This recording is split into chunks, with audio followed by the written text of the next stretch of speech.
시청자 여러분 안녕하십니까? 한 주간의 뉴스를 더 깊이 있게 분석하는 전주 MBC 더 체크 이몽진입니다. 먼저 이슈 체크에서는 양곡관리법 국회 통과와 신동진벼 퇴출 철회 요구, 그리고 새만금 산업단지 내 2차 전지 관련 대규모 투자 소식, 남원시장과 남원시 의회 간의 갈등 내용 살펴보겠습니다. 이슈 토론에서는 전주시 용적률 상향을 두고 찬반 논란이 일고 있는데요. 해법은 없는지 이야기 나눠보겠습니다. 먼저 한 주간의 이슈 짚어봅니다. 홍민호 변호사와 함께합니다. 어서 오십시오. 네, 반갑습니다. 네, 초과 생산된 쌀을 의무적으로 정부가 사주도록 한 양곡관리법 개정안이 열흘 전에 국회에 통과됐습니다. 이 개정안이 국회 쟁점 법안이었던 이유 무엇입니까? 네, 양곡관리법 개정안이 국회 본회의를 통과했는데요. 이 거대 야당인 민주당과 정부 여당인 국민의힘이 첨예하게 대립된 사안이었기 때문에 국회에서도 처리 여부를 놓고 많은 논쟁이 있었습니다. 이 문제 원인은 지속적인 쌀값 하락입니다. 이 민주당은 정부가 나서서 쌀을 수매해서 쌀값 하락을 막고 농민들을 보호해야 한다, 이런 입장이고, 국민의힘에서는 정부가 무한정 쌀을 수매하는 것은 자유경제주의 취지에도 맞지 않고 예산상으로도 부담이 되기 때문에 이런 입장이 서로 대립했기 때문에 좀 논란이 좀 치열했었습니다. 네. 전북은 대표적인 농도이기 때문에 더욱 관심이 모아질 수밖에 없는데요. 정부 여당의 강력한 반대에도 일단 통과는 됐습니다. 어떤 의미가 있다고 볼 수 있겠습니까? 네, 사실상 이 법안은 민주당 주도로 통과된 법안입니다. 당장 농민들 입장에서는 쌀가격 폭락으로 인한 어려움을 좀 줄일 수는 있지만 만족할 만한 법안인지는 좀 의문이 있습니다. 애초에 민주당이 상정한 개정안도 당초 농민들의 요구가 좀 반영이 안 된 부분이 있었거든요. 하지만 이번에 통과된 안은 국회의장의 중재안으로 농민들의 입장이 한 발 더 후퇴한 내용입니다. 그래서 농민들 입장에선 당초 요구가 받아들여진 게 거의 없고 처음 준비 단계에서부터 이 통과된 안까지는 계속된 수정으로 이 누더기 된 입법이다라는 입장이기 때문에 결국 농가에는 큰 도움이 되지 않는다라고 비판하고 있습니다. 그래서 정부와 농가 모두가 불만족하고 있는 그런 상황입니다. 네, 정부 여당은 이제 대통령의 거부권, 그러니까 제2요구권 행사를 요청했지 않겠습니까? 어떤 전망이 나오고 있습니까? 여당뿐만이 아니라 지금 한덕수 총리도 이 대통령에게 거부권을 행사할 것을 좀 요청을 드린 상태이기 때문에 이 윤석열 대통령이 거부권을 행사하는 건 거의 확실합니다.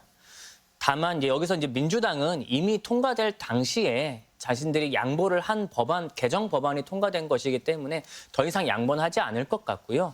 아마 바로 양곡관리법과 비슷한 내용의 새로운 법안을 대체 발의하지 않을까 싶습니다. 네. 그런가 하면 도내 쌀 농사에 주를 이루고 있는 품종이 신동진비 아니겠습니까? 네. 퇴출 정부 방침에 대해서 반발이 더 거세지고 있는 상황 아니겠습니까? 네. 정부가 갑작스럽게 이 전북의 주력 품종인 신동진벼와 벼의 공공 비축미 매입 제한과 보급종 공급 중단 계획을 발표하면서 문제가 되었습니다. 당연히 전북에서는 반대를 할 수밖에 없는 입장이고요. 이에 전북 시군의회 의장협의회가 정부의 신동진벼 퇴출 이 안에 대해서 좀 철회를 요청하는 이런 결의안을 채택하고 이걸 촉구하고 있습니다.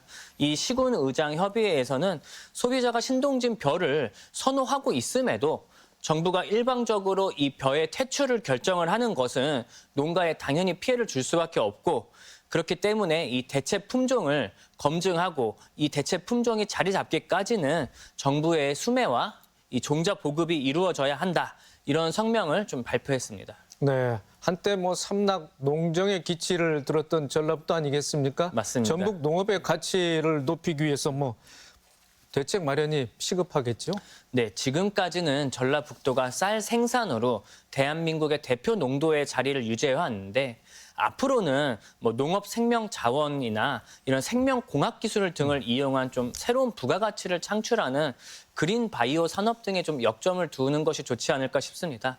최근 김관영 도지사도 이 그린 바이오 산업을 좀 중요성을 설명을 하고 이런 부분 첨단 좀 시스템, 생명공학 시스템과 농업을 좀 결합을 해서 농가에서의 소득을 증대와 좀 농업의 좀 미래 성장 같은 것들을 좀 이끌어내겠다 이렇게 한 만큼 좀 이런 관련 기업이나 좀 이런 것들을 유치를 해서 전북 농업의 가치를 높이고 좀 대한민국의 대표 농도로서 좀 자리를 계속 유지했으면 좋겠습니다. 네, 다음 이슈로 넘어가 보겠습니다. 새만금 국가산업단지 내에 1조 2천억 규모라고 하는데요. 2차 전지 소재 생산 시설이 들어선다는 소식 참 고무적이네요. 네, 새만금과 관련한 반가운 소식입니다. 이 새만금 개발청은 이제 열흘 전에 외국계 기업인 GM 코리아 뉴 에너지 머터리얼스라는 회사와 그 새만금 국가산단에 2차 전지 전구체 생산시설 공장을 건립을 하기 위한 투자 협약을 체결했다. 이렇게 밝혔습니다. GM 코리아는 오는 6월부터 이제 공장 생산을 이제 공장 건립에 착수에 돌입을 해서 뭐 국가 산단 33만 제곱미터에 연간 10만 톤의 전구체를 생산할 수 있는 뭐 공장을 2027년까지 2개를 설립을 하겠다 이렇게 밝혔습니다. 네, 화석 연료 에너지를 일부 대체할 그런 배터리 산업에 대해서 뭐 산업이 많이 각광을 받고 있는데 특히 이제 2차 전지에 대한 관심이 높은 상황 아니겠습니까? 어느 정도입니까? 네, 최근 2차 전지에 대한 관심이 좀 매우 뜨겁습니다. 보통 우리가 건전지 같은 것들을 사용하면 다 써서 방전되지 않습니까? 이렇게 일회용으로 쓰고 버리는 것이 이제 일반적인데요. 그런데 이런 2차 전지라는 배터리 용량이 다해 방전을 됐음에도 충전을 통해 재사용이 가능한 전지를 의미합니다. 요새는 뭐 휴대폰이나 뭐 노트북, 태블릿 이런 데서 많이 쓰고 있죠. 이런 2차 전지는 초기 구매 비용은 좀 들지만 재충전이 가능하다라는 장점이 있어서 친환경적이고 또 전체 비용은 감소하는 결과가 있습니다. 그런데 최근 이런 2차 전지가 특히 각광을 받는 이유는 이 전기 자동차 때문입니다. 이 전기차 한 대에는 휴대폰 5,000대 이상의 2차 전지가 투입되는데요. 그래서 이런 2차 전지의 대용량, 소형화, 고출력, 긴 수명 이런 측면에서 기술의 발달이 이제 계속 성장하는 것이 결국 미래 전기차 산업의 핵심이기 때문에 이런 2차 전지에 관심이 뜨거운 것이라고 볼 수 있을 것 같습니다. 네, 새만금 산단이 2차 전지 산업의 어떤 중심 지역으로서 주목받는 이유, 어떤 적절한 입지 조건이 있다고 보십니까? 네, 정부가 새만금 국가산단이 좀 확장성이나 물류, 인프라 시설 이런 면에서 투자하기에 좀 좋게 만들기 위해 좀 노력을 기울인 것이 이제 좀 빛을 발한 것 같습니다. 국가적으로도 국내 2차 전지 소재 기업이 들어선다면 전구체의 외국 수입 의존도를 좀 낮추고 국내 공급망 확충을 통해서 2차 전지 산업의 경쟁력을 좀 강화할 수 있기 때문에 이렇게 새만금 국가산단에 좀 이런 인프라 시설을 좀 계속적으로 투자를 하고 그리고 이 외국 기업이 우리나라에 투자를 좀 할 수 있도록 좀 입지 조건 같은 것들을 계속 좀 변경을 해줬던 것이 좀 많은 어떤 투자 유치의 성과의 요인이 된 것 같습니다. 네, 2차 전지의 구성품으로 되는 이제 전구체 전량 수출될 거라고 하는데 상당히 기대를 지금 받고 있는 모양입니다. 네, 새만금 공장에서 생산된 제품은 대부분 국내 투자사의 북미 양극재 생산 공장으로 수출될 예정입니다. 아무래도 공장이 생기는 지역을 선정하는 데 있어서도 이런 새만금 지역이 항만이나 철도, 공항 이런 점에서 좀 입지를 차지를 했던 게 좀 주요했던 것 같고요. 이 파급 효과를 살펴보면은 예상 고용 인원이 이 공장에만 1,100명이기 때문에 관계 협력사나 주변 상권까지 고려한다면 2,000명 이상의 고용 인원 창출 같은 이런 파급 효과가 있을 것으로 예상되기 때문에 다소 침체되어 있는 이 군산항과 새만금 신항 발전에도 도움을 줄 수 있을 것 같습니다. 네. 이처럼 지속적인 기업 투자 유치를 이끌어내기 위해서는 새만금 개발의 전적인 주도권을 갖고 있는 새만금 개발청과 또 전라북도와의 협조 내지는 협력 체계 구축이 절실하지 않겠습니까? 네. 기존의 새만금 개발청과 전라북도가 기업 투자 유치에 좀 미숙하다라는 평을 좀 많이 들어왔습니다. 하지만 이제 이번에는 이제 지난 실수를 좀 만회할 기회가 어떻게 보면 생겼다라고 할 수 있을 것 같습니다. 이 공장이 2025년에 제1공장 완공을 목표로 2027년에 제2공장 완공을 목표로 하고 있기 때문에 좀 당초 로드맵대로 추진될 수 있도록 이 전라북도와 삼양강 개발청이 좀 협력을 해서 좀 힘을 좀 모아줬으면 좋겠습니다. 네, 알겠습니다. 자, 마지막 이슈입니다. 남원시 인사 문제 논란이 지속되고 있습니다. 최경식 남원시장과 남원시 의회 간의 갈등의 골이 깊어지고 있습니다. 갈등의 발단, 어떻게 된 일인지 한번 좀 설명을 해 주시죠. 네, 지난 1월 남원시가 제출한 남원시 행정기구 설치 조례가 의회에서 부결됐습니다. 그런데 남원시장은 이 시행규칙 변경이라는 약간의 변칙을 통해서 인사를 강행했는데요. 이 때문에 시장이 시의회를 무시한 것 아니냐라는 논란이 계속 이어졌습니다.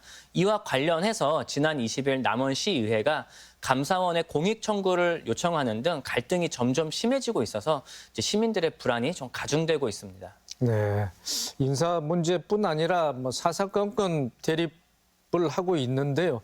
또 이 밖에 어떤 사안이 있죠? 네, 시장과 의회가 대립이 일시적인 것뿐만 아니라 이 지속적으로 좀 이어지고 있다는 것이 좀 큰 문제입니다. 그간 남원시와 시의회는 이 조직 개편안 부결, 공익감사 청구, 현안 사업 무더기 예산 삭감 등을 두고 이제 격돌한 바가 있었습니다. 특히 볼성 사나운 좀 감정 대립도 있었는데요. 이른바 남원시장의 막말 발언 논란이 대표적입니다. 네, 그렇죠. 지난달 20일 시정 질문에서 남원시장이 의원들을 향해서 그렇다면 의원이 직접 시장하세요. 또 네. 누구의 사주를 받은 거 아니냐 이렇게 원색적인 발언을 쏟아내서 반발을 샀었는데 자, 그렇자 또 남원시 의회가 현안 사업과 관련된 예산을 또 대폭 삭감해 버렸습니다.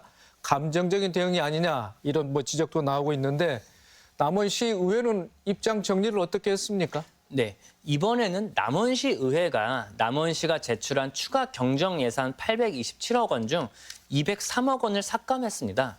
이 남원시 의회는 구체적인 사업 계획이 없는 문제 있는 예산을 삭감한 것뿐이다. 이런 입장을 좀 밝혔는데요. 이번뿐만 아니라 지난해부터 대규모 예산 삭감이 이어지고 있다는 점에서 시의회가 감정적인 대립을 하고 있는 것이 아니냐 이런 지적이 있습니다. 특히 이번 추가 경정 예산에서 삭감된 내역을 보면 드론 레저 스포츠 스타디움 건립 예산, 드론 홍보 조성관 조성 부지 매입 예산, 경비행기 비행장 활성화 사업 부지 매입 예산 등 미래 사업과 문화 사업과 같은 최 시장의 시정 주력 사업들이 다수 포함되어 있어서 최 시장과 시의회의 지속된 반복으로 비롯된 예산 삭감이 아니냐 이런 지적입니다. 네, 양측의 갈등 국면에서 피해를 입는 건 결국 시민들 아니겠습니까? 양측 간에 빠른 대화 재개라든지 중재안이 마련돼야 될 텐데요. 어떻게 전망하고 계십니까? 네, 말씀하신 대로 이 현재 공무원 노조를 비롯해 지역 시민 단체는 물론 소속의 정당의 당원들까지 이 최 시장의 사과를 요구하고 있어서 남원시의 분위기가 좀 어수선한 상황입니다. 이 반복되는 예산 삭감으로 사업 발굴은커녕 남원시 발전과 시민들의 실생활에 밀접한 사업도 지금 추진이 더뎌지고 있기 때문에 공무원들의 행정력과 이런 인건비만 오히려 낭비되고 있는 상황이고요. 이 소속 공무원들에 대한 시장의 인사권이 지켜져야 되는 것은 맞지만 이번 인사가 좀 법과 원칙에 좀 어긋나지 않고 공정하고 합당한 인사였는지 한번 좀 되돌아볼 필요가 있습니다. 이 남원시장님의 이제 지속적인 좀 모토가 시정 공감 그리고 열린 대화 이거였는 만큼 좀 다음 행보가 시민을 위한 행보이기를 좀 기대합니다. 네, 알겠습니다. 이번 주 이슈 점검과 분석 홍민호 변호사였습니다. 수고하셨습니다. 네, 감사합니다.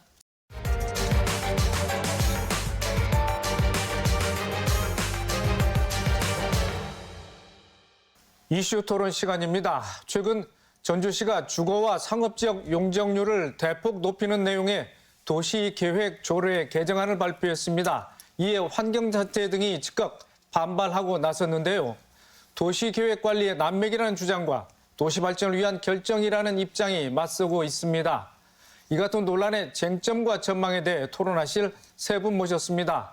배희군 전주시 도시건설 안전국장, 이정현 전북환경운동연합 대표, 황지욱 전북대학교 도시공학과 교수입니다. 세 분 안녕하십니까? 네, 안녕하십니까. 네, 전주 시내 주거와 상업지역 용적률 상향 조정 계획을 발표하면서 논란이 일고 있습니다. 용적률, 우리가 평소에 많이 사용하는 용어이고 듣기도 하고 있는데 그 용적률이라는 게 어떤 개념이고 왜 중요한지, 자, 먼저 황지욱 교수님 설명부터 듣고 토론에 들어가 보도록 하겠습니다. 네, 용적률이라고 하면 하나의 대지에 건축물을 지을 때 입체적으로 얼마나 높게 또는 얼마나 넓게 지을 수 있는지를 나타내는 수치적 단위라고 할 수 있습니다. 즉, 100평짜리의 대지에 100%의 용적률이 주어진다 그러면 예를 들어서 1층짜리 건물 같은 경우에는 100평을 다 지을 수 있다는 말이고요. 대지 면적의 50%만 사용한다 그러면 2층을 지을 수 있다는 말입니다. 그러니까 용적률이 늘어나면 늘어날수록 개발 용량, 면적이 더 늘어난다는 거고요. 층고가 올라간다는 것을 의미할 수 있습니다. 또 이런 측면에서 개발 사업을 추진하는 분들에게는 그만큼 부동산 개발에 대한 수익이 더욱 많이 창출될 수 있다. 이런 말을 하는 것입니다. 용적률을 높이면 층고가 올라간다. 또 부동산 개발이 어쩌면 촉진될 수도 있다. 이렇게 이해가 되는데요. 자, 배 국장님, 전주시에서는 용적률을 조정하려고 하는 그런 배경과 의도는 무엇입니까?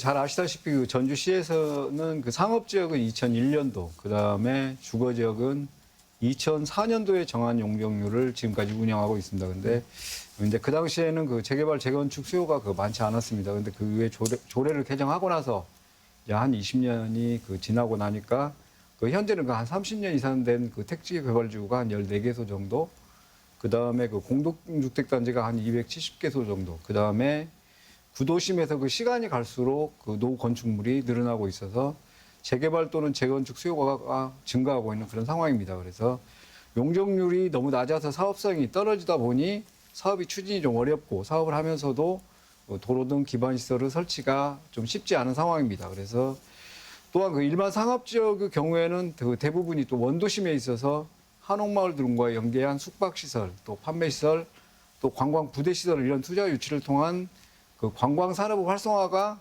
필요하나 투자가 거의 이루어지지 않고 있습니다. 그래서 이러한 다양한 문제점을 해소하기 위해서 조례 개정을 추진하고 있다는 말씀을 드리겠습니다.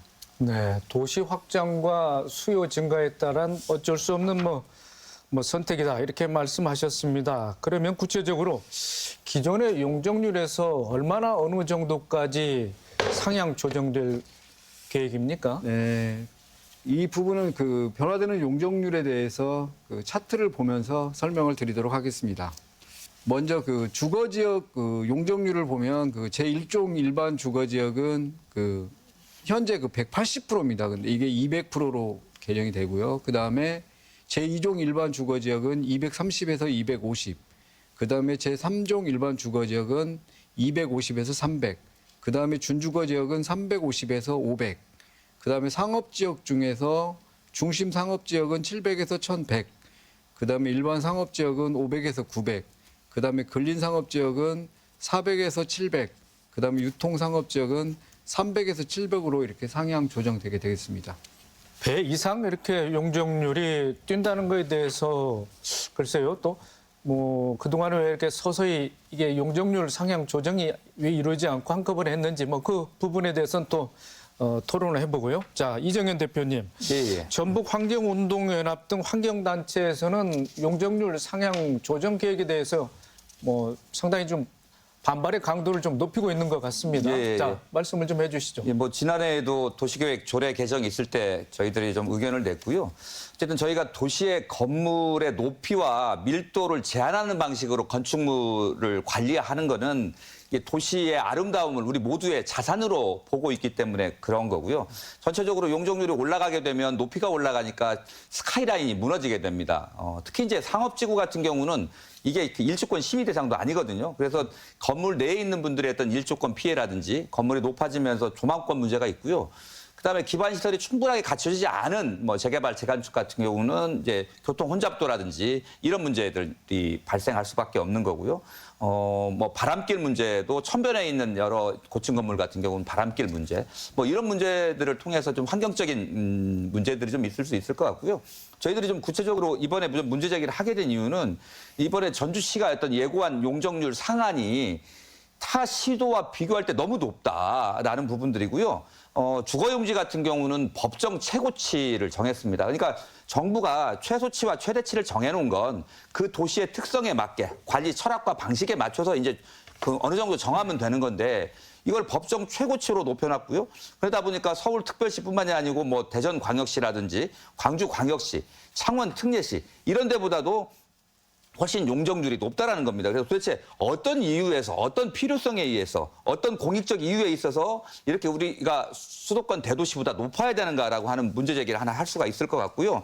뭐 실제로 지난 20년간 전주의 인구가 급증했는가, 아니면 신시가지하고 신규 택지 개발, 재개발, 재건축이 없었는가, 아니면 주택 보급률이 낮은가, 뭐 이런 문제에 대해서 해당되는 것이 없다라고 생각을 합니다. 인구는 제자리 걸음이고요. 주택 보급률은 110%를 넘었습니다. 앞서 말씀하신 대로 뭐 혁신도시부터 시작해서 에코시티, 천마지구, 효천 굉장히 많은 대규모 택지 단지들이 만들어졌고요. 재개발, 재건축 뭐 꼬리를 물고 연일 이어지고 있습니다. 그런데 지금까지 보면 그 아파트를 지을 수 있는 2종 일반 그 주거지역 같은 경우도 230%거든요. 법정이 250인데 230까지 갔다는 건 거의 최고치까지 올라간 상태거든요. 근데 이거를 법정 최고치까지 올려줬다라고 하는 부분들은 그러니까 실제로 이 최대치와 최소치 사이에서 도시계획의 공익성과 건축주의 사익이라고 하는 이에서 어떤 접점을 좀 잘 만들어내는 게 이제 이 조례에 대한 용적률인데 사실상 법정 최고치라고 하는 거는 그 자치단체장, 그러니까 시장이 행사할 수 있는 이걸 조율할 수 있는 권한 자체를 포기한 거다라고 생각을 합니다. 그 용적률 인센티브제라든지 이런 것들을 통해서 어떤 내가 좀 높이 건물을 좀 짓고 싶겠다 하면 도시 기반 시설을 좀 더 기부하거나 아니면 친환경 건축물을 좀 더 짓는다거나 이런 사회적 기여를 하게 되면 높이를 좀 올려줄 수 있는 제도가 있거든요. 그러면 거의 법정 최고치까지 올릴 수 있는 겁니다. 근데 실제로 조례상으로 법정 최고치까지 다 올려버린 건 이런 조정 능력이라든지 이런 공공 기여를 이끌어내서 시민들에게 유리하게 되는 이런 부분들은 시장이 포기해버리는 거고 결국 법정 최고치까지 올려주면 법정 최고치니까 최대로 올려달라고 하는 건축주의 요구만 받아들이는 거다. 이럴 거면은 저는 국토부 공무원 데려다가 시장 시켜놓지 시장이 왜 여기 앉아가지고 이런 것들 하는지 저는 이해할 수가 없습니다. 자, 베이건 국장님. 자, 환경단체에서는 주거 상업지역의 용적률이 서울, 대전, 부산, 광주 같은 대도시보다 높다. 법도 법정 한도치까지 용적률을 높이려 하는데 그게 과연 시민의 삶의 질과 관련해서도 바람직한 일이 아니다. 이렇게 환경단체 주장하고 있는데 자, 반론을 좀 펴보시죠. 맞습니다. 금방 우리 대표님께서 말씀하신 대로 이제 주거 지역은 법에서 정하고 있는 상한까지 이제 상향을 했고 그다음에 하게 했기 때문에 다른 대도시보다 약간 좀 높은 편이고요.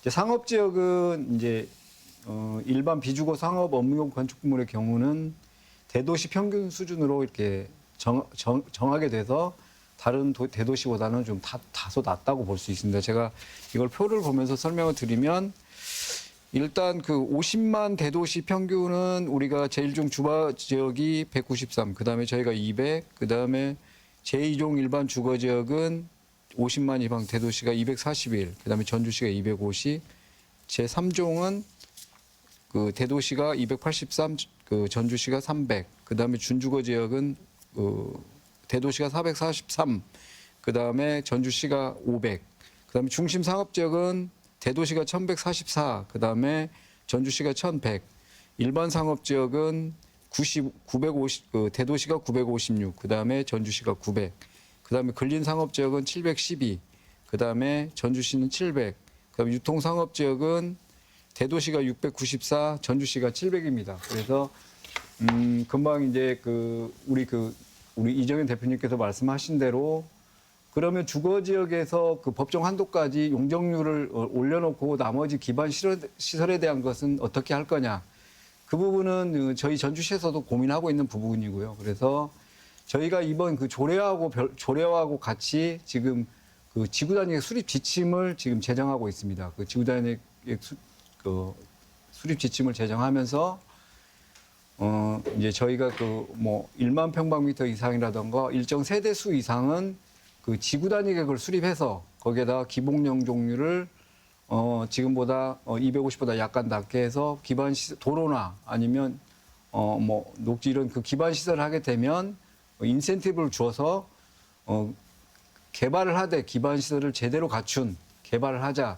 이렇게 저희가 지금 그 고민을 하고 있다는 말씀을 드리겠습니다. 자, 이정현 대표님, 자, 배 국장님 말씀에 대해서 또 재개발이나 재건축 지역에 뭐 해당되는 뭐 일부 주민이나 또 예. 건설사나 개발 사업자 등에만 뭐 이익이 돌아가지 않느냐 이렇게 우려를 하고 계십니다. 예. 뭐 근거는 어디 있습니까?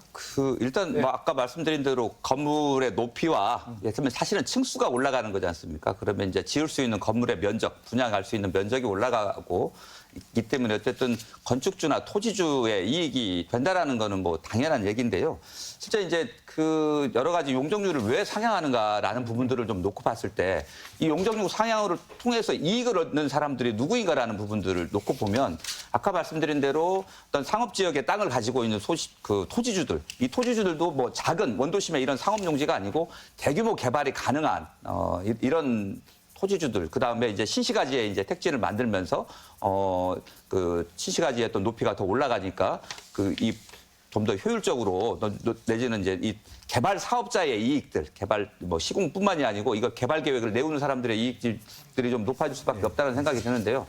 결국은 대규모 개발이라든지 높이에 따른 밀도 있는 개발이 들어가게 되면 주변에 있는 도로 문제라든지 교통운전 문제가 발생할 수밖에 없는 거고요. 뭐 도로를 만들어서 기여했다고 하는데 재개발, 재건축하는데 가보십시오. 대부분 자기 아파트 단지 주변으로만 도로 정도 내놓는 거고 그걸 기부해놓고 기여를 했다라고 얘기를 하는데요. 실제 그런 문제. 그다음에 대규모 상업지역이거나 이런 데 주거지역 시설이 되고 있는데 그러다 보면 학교 문제도 있는 거고요. 공원 문제도 있는 거고요. 도서관 문제가 있는 거고요. 그다음에 문화시설 문제가 있는 겁니다. 근데 이런 부분들이 고르게 지역 내에서 균형 발전으로 가야 되는데 사람이 몰리고 그러다 보면 또 표가 갈 수밖에 없는 거잖아요. 그래서 이런 쪽으로 시설이 몰릴 수밖에 없기 때문에 이런 그 용적률을 높이는 그래서 이런 주거시설들이 상업지역이나 이런 데 들어가게 되면 여러 가지 문제로 시민들에게 결국 그 예산을 써서 그거를 보완을 해야 되는데 그런 측면에서 시민들의 피해가 발생할 수밖에 없지 않나 이렇게 보고 있습니다. 네, 기반시설 확충이 좀 부실할 것이다. 또는 이제 초과 이득 환수가 확실하게 이루어져야 된다. 용적률 상향에 따른 그 우려점을 말씀하셨는데, 자, 배 국장님, 예. 또 건축사회나 가로정비 주택조합에서도 이번 용적률 예. 뭐 상향 조정 계획에서 또 반대 의견을 내고 있습니다. 예. 자, 이 와중에서 용적제의 또 이런 개념에 대해서 좀 논란이 일고 있는 것 같습니다. 네. 용도, 용적제 어떤 개념이고, 자, 이번 개정안에 포함된 그 배경과 그 이유를 좀 설명을 해 주시죠. 이제 먼저 저희가 이제 그 상업 지역에서 그 주상복합 아파트를 아파트에 대한 어떤 무분별한 건설에 따라 발생할 수 있는 것들이 여러 문제가 있습니다. 그래서 지금 여러 도시에서 용도 용적제를 적용하거나 아니면 주상복합 건축물과 주거용도 상한 용적률 이렇게 제한을 하고 있습니다. 그런데 앞서 드린 바와 같이 전주시에서는 이러한 문제점을 해결하기 위해서 오피스텔과 생활형 숙박시설을 주거 용도로 분리하고 용도 용적제를 도입을 합니다. 용도 용적제라는 것은 저희가 그 상가 비율에 따라서 용적률이 높아지는 겁니다. 그래서 그 부분은 저희가 용도 용적제를 적용해서 그런 문제 해결할 거고요. 그 다음에 아까 기반 시설 문제에 대해서는 우리가 일정 규모 이상 개발 사업에 대해서는 그 지구 단위 계획을 수립해서 그 적정한 그 기반 시설을 확보할 수 있도록 아까도 말씀드렸다시피 지구 단위 계획 수립 지침을 지금 제정하고 있다는 말씀을 드리겠습니다. 자, 황 교수님. 자, 도시 단개발을 부추긴다는 이제 환경단체의 주장, 또 이에 맞서서 도시 안전과 주거 환경 개선 등 균형 있는 개발이 필요하다라고는 전주시의 입장 이렇게 맞서고 있는 뭐 상황입니다. 일단은 개정안만 발표된 상황인데요. 자, 이런 국면에 대해서 좀 네. 도시공학 전문가로서 어떤 생각이 드십니까? 이 도시정책의 주안점을 어디에 두느냐에 따라서 아마 의견이 좀 첨예하게 맞설 수 있을 거라고 봅니다. 그러니까 사안을 대하는 시각이 지금은 개발 시기다라고 보는 경우가 있고요. 여전히 안정적으로 유지해야 할 필요성이 있다라고 보는 시각이 두 가치가 다르기 때문에 이것이 대립할 수도 있고 경우에 따라서는 견제할 수도 있다고 봅니다. 다만 정책 감시 기능을 담당하는 환경단체의 관점에서 개발이 지금까지 난개발로 이어졌던 경향들, 어떤 경험들이 많이 있다는 것을 좀 조심스럽게 접근하고 있는 거라고 봅니다. 그래서 이런 환경단체의 의견을 상당히 저희 관에서는 좀 더 진지하게 고민해 볼 필요가 있다 하는 생각이 들고요. 이런 점에서 한 3가지 정도 저희가 좀 고민해 봐야 될 것이 있는데, 하나는 양기관이 의견을 조율하기 위해서 어떤 대화의 문을 항상 열어두고 서로의 견해를 수용할 수 있는, 그래서 조정할 수 있는 그런 제도적 장치를 상시 운영하고 있느냐. 요것이 좀 필요할 것 같습니다. 그렇지 않으면 거의 일방적으로 나가고 견제가 아닌 일종의 말하자면 그 좀 심한 말로 딴지처럼 들리는 이런 일이 벌어지기 때문에 이런 상시적 운영 장치를 좀 계속 가동시키는 것이 필요하지 않을까 하는 생각이 들고요. 두 번째는 지방자치단체일수록 빠르게 좀 진행하고 싶다라는 욕구가 많이 생깁니다. 그런데 그렇다 할지라도 개발이 끼칠 영향의 정도를 사전에 검토할 수 있는, 말하자면 개발에 대한 사전 영향 평가와 같은 장치를 좀 갖고 그 기준과 원칙에 맞춰서 하나씩 진행해 가는 것이 필요하지 않을까 하는 생각이 든다는 겁니다. 이것이 행정이 할 수 있는 고유 권한이기도 하거든요. 그래서 그 고유 권한에 맞춰서 사전 영향 평가를 시행하고 개발했을 때 어떤 파급 효과가 날 거다라는 것을 알린다면 시민단체에서도 이 정도는 적정할 수 있다라고 판단해 줄 수 있고, 시민들도 정보가 정확하게 제공되기 때문에 더 좋아질 거다 하는 거고요. 마지막으로 한 가지 좀 제안해 보고 싶은 것이 있다면, 압축 개발 방식이라고 TOD라는 것이 있습니다. Transfer of Development라고 그래서 어떤 특정 지역의 용적률을 상향시키더라도 이것을 밀도 있게 압축적으로 개발하면서 그 외의 지역에 있는 개발은 억제하는. 그러니까 개발 권리가 이쪽은 개발의 필요성이 더 높기 때문에 지지해 준다 하는 거고요. 이런 제도들이 외국에서 운영되고 있습니다. 그래서 우리가 개발이 필요하다고 보는 지역은 좀 더 강화시키고, 또 반대로 보존권이 좀 더 강하게 유지돼야 한다 하는 것은 그 보존을 유지시키는 이런 정책을 좀 유도해서 가져간다면 저희가 막 심각한 갈등이 이루어지지 않을 거다 하는 생각이 듭니다. 그럼 이제 마지막으로 추가적으로 하나 더 말씀드린다면, 개발하는 것 어느 정도 개발하는 것 반대하지 않습니다. 다만 환수 장치를 좀 잘 마련해 주면 좋겠다 하는 생각이 든다는 겁니다. 그래서 예전에 이런 환수 장치들이 제도적으로 있었기 때문에 저희가 그것을 보면서 그런 것이 도시 내의 균형 발전과 공공시설, 기반 시설을 구축하는 데 더 잘 쓰일 수 있도록 하면 논란의 소지가 상당히 줄어들지 않을까, 이런 생각도 듭니다. 네, 배 국장님. 네, 상업 지역의 무분별한 아파트 건설을 이제 차단하고 또 문제점을 최소화하기 위해서 용적률을 차등 적용하거나 또 다른 보완책이 있어야 되지 않나 이런 의견도 나오고 있는 것 같습니다. 이 부분에 대해서는 어떤 생각을 갖고 계십니까?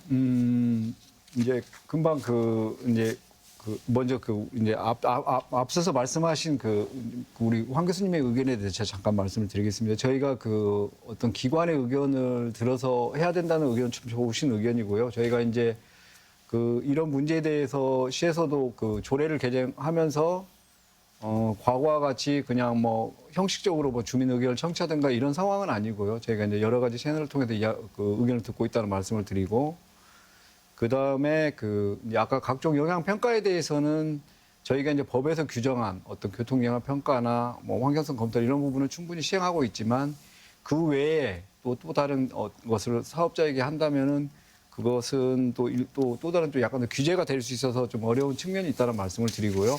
아까 이제 이익의 환수에 관해서는 사실 이렇던 소규모에서의 어떤 초과 이익을 환수하는 것은 저희가 뭐 개발부담금이나 이런 걸로 하고 있고요. 그 다음에 일정 부분 저희들이 기반 시설을 좀 설치하게 한다든가 이렇게 지금 하고 있고요. 그 다음에 어떤 대규모 개발에 있어서 개발 사업의 이익에 대해서는 저희가 별도로 전주시 도시계획 변경 사전 협상 지침을 만들어서 거기에 따라서 저희가 별도로 이익을 환수할 계획이라는 걸 먼저 말씀을 드립니다. 그래서 그 다음에 이제 저희가 이제 상업 쪽에서 그럼 이런 문제를 어떻게 최소화를 해야 될 거냐. 이제 그래서 아까 말씀드렸다시피 저희가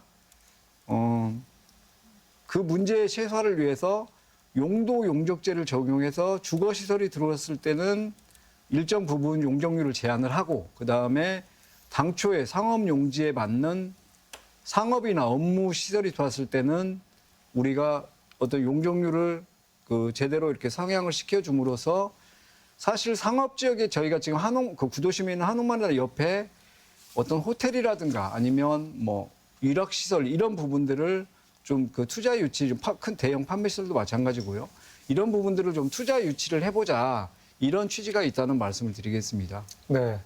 이 대표님, 예. 용적률 상향 조정 또 용적제 도입에 따른 뭐 환경 훼손이라든지 이런 부분은 이제 우리 이 대표께서 아주 예의주시하고 이런 상황 아니겠습니까? 예, 예, 환경 전문가로서 예. 또 어떤 점에 또 이 시 당국이 좀 배려를 하고 또 주의해야 될지 한번 좀 말씀을 해주시죠.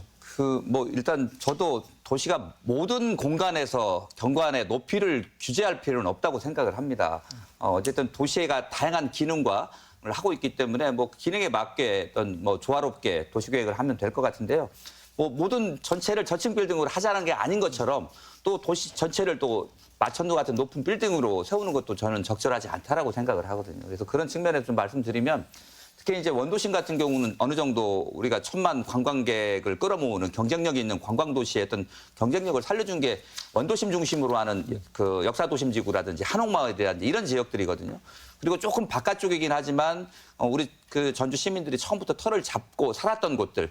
전주에 오면 전주의 특징 중에 하나가 탁 트여진 하늘과 스카이라인들 이런 이야기들을 많이 하거든요. 그러면서 그 안에 있는 전주 사람들의 여러 가지 멋과 맛이라든지 이런 부분들이 이제 전주의 특징적인 매력이다 이런 건데 저는 이 용적률로 대표되는 이 도시계획이 전주라고 하는 오래된 도시의 어떤 매력을 살리고 더 빛나게 해주는 그런 조건으로 좀 되어야 된다고 생각을 하고 우리가 일정 부분 주거용지나 상업용지의 용적률을 좀 관리해왔던 부분들 물론 수요도 저는 그렇게 많지는 않았다고 생각을 하고요.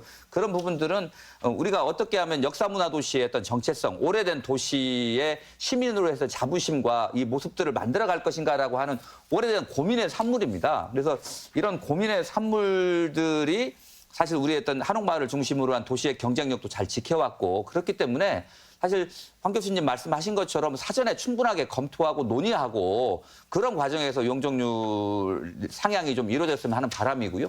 두 번째는 이제 지구 단위 계획이라든지 아니면 아까 용도 용적제라든지 이런 것들을 통해서 보완을 하시겠다라고 말씀을 하셨습니다. 저도 상업시설의 기능을 해야 되는데 지금 너무 뭐 오피스텔이라든지 주상복합부로 사실상 아파트들만 들어서는 거잖아요. 근처에 학교도 없고 공원도 없고 차량은 막히고 일주권도 사실은 보장되지 않는 곳에 사람이 살아야 되고 또 그렇게 되면 그런 요구들을 할 수밖에 없는 건데요.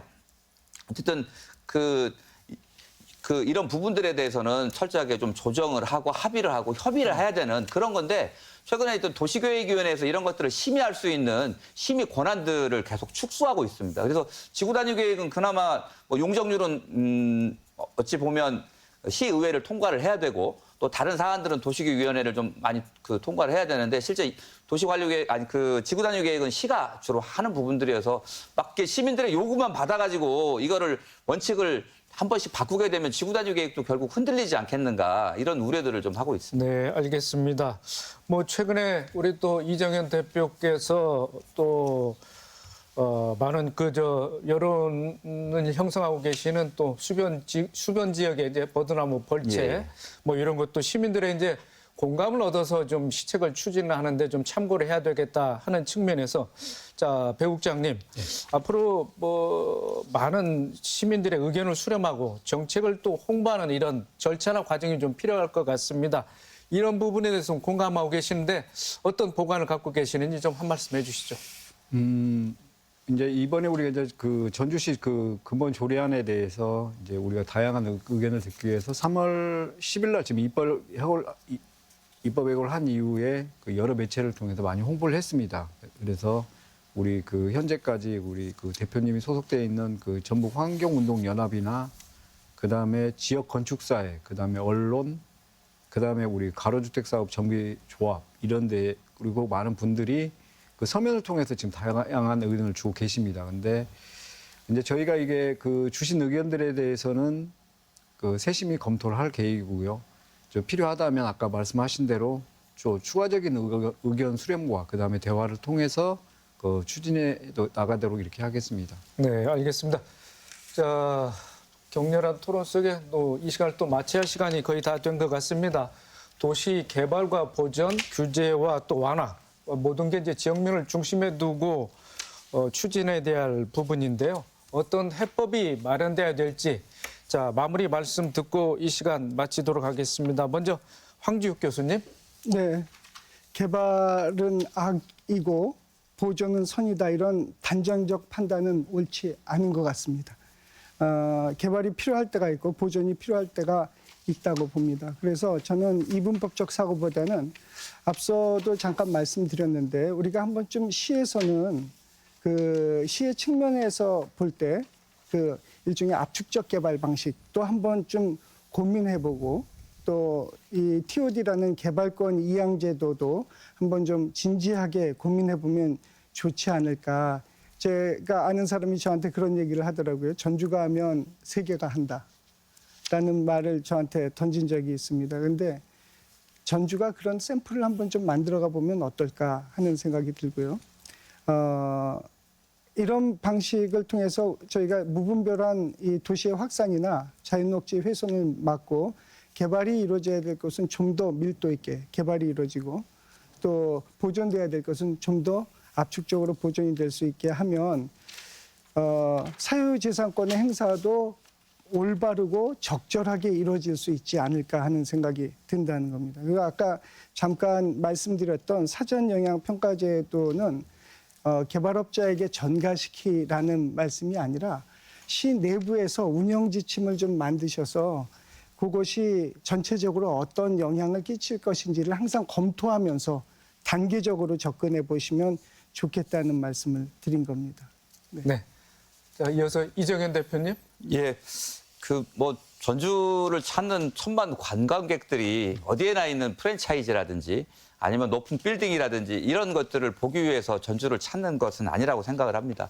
오래된 도시 전주가 가지고 있는 어떤 도시의 어떤 매력들, 그다음에 한옥마을 중심으로 하는 역사 문화 자원들과 역사성 뭐 이런 부분들을 기반으로 해서 우리 또 청년들이 창업을 하면서 개성 있는 저 지역에 있는 뭐 상품들을 만들어내고 있지 않습니까? 저는 이런 부분들을 좀 뒷받침하는 도시 교육이어야 된다. 현재 그냥 그 당장의 어떤 그 수익성이라든지 이런 부분들을 놓고 현재의 어떤 문제를 해결하는 방식의 도시계획이 아니고요.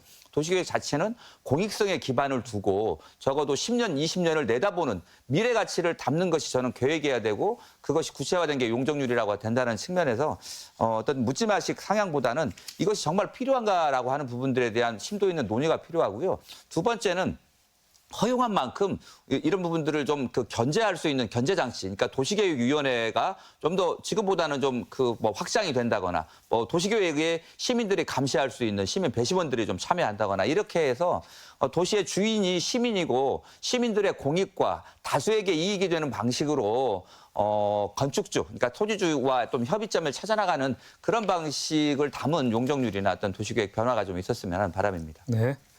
자, 배희공 국장님. 네, 그 먼저 오늘 그 우리 그 전주시 도시정책에 그 도움이 될 만한 많은 좋은 이야기를 해주신 그 두 분께 먼저 감사를 드리고요. 앞으로 그 말씀에 대해서는 저희가 정책을 수행하면서 좀 반영이 될 수 있도록 노력하겠다는 말씀을 먼저 드립니다.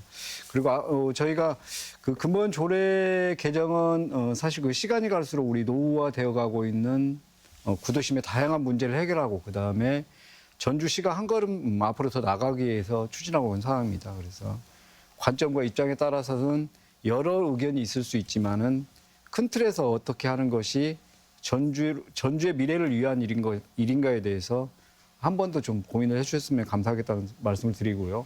이제 끝으로 사실 이게 이 구도심을 개발함으로써 저희가 그 제대로 된 기반 시설을 갖추어서 개발을 함으로써 어떤 주민의 그 주거 환경 개선이 될 것 같고요. 그 다음에 기존의 도심을 저희가 이 도시 용지를 활용한다면 오히려 시외곽지에 지금 잘 보존되어 있는 녹지를 훼손하면서 추진하는 도시개발 사업을 통한 외연의 확장이나 이런 것들이 오히려 더 줄어들지 않을까 이런 생각을 하게 되었습니다. 감사합니다. 네, 오늘 세 분 적극적으로 토론해 주시라 수고 많으셨습니다. 전주시 도시계획 조례 개정안을 놓고 규제를 완화해서 옛 도심 개발을 촉진한다는 주장과 난개발을 우려해 반대하는 입장이 맞서고 있는데 양측 모두 궁극적인 목표는 도시와 시민의 삶을 위한 것이라고 합니다. 그러기에 심도 있는 논의와 토론과 같은 과정을 거쳐서 사회적 합의를 이끌어내는 노력이 더 필요해 보입니다. 더 체크 오늘 순서 여기서 마칩니다. 시청해주신 여러분 고맙습니다.